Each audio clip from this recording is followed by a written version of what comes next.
nabadgelyo korkiina toyd lahaantiinba waa barnaamijkeennii codka warsame iyo wacdaraha nolosha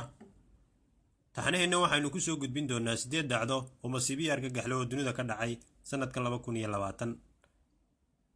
sanad waliba wuxuu leeyahay dhacdooyin khayr iyo wanaag sida aadmiga iyo kuwa dhibaato iyo masiibo ku ah aadmiga taxanaheenan waxaynu kolka ku soo gudbin doonaa dhacdooyinka iyo masiibooyinka ka dhacay dunida sanadka 2020 bishiisii koobaad ilaa bishiisii lixaad aynu ku jirna dhammaadkeedii waxyaalaha sanadkan la kowsaday waxa ugu weyn xanuunka coronavirus ama covid-19 kaasoo dhammaadkii sanadkii 2019 ka biloomay dalka Shiinaha horaantii sanadkan bishii koobaad ay hay'adda caafimaadka adduunkana xaqiijisay jiritaankiisa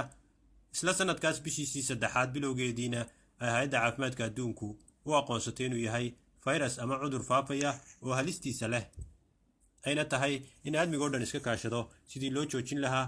loogana hortagi lahaa kaasoo dunida mar kaliya xagga kale wax walba u rogay cabsi iyo argagaxna ku abuuray aadmiga saameeyeyna noloshii maalinlaha ahayd ee dadyowga hadday tahay shaqooyinkii ganacsigii caafimaadkii dhaqaalihii isu socodkii kulamadii waxbarashadii cibaadadii iyo guud ahaanba nolosha aadmiga iyo wax kasta oo la xidhiidha taas oo keensatay in dunidii dhammeed mar qura bandow wada gasho oo difaaca ka xidhatay weerarka baan ee cadowga iyo colka koroonaha aadmiga ku soo qaaday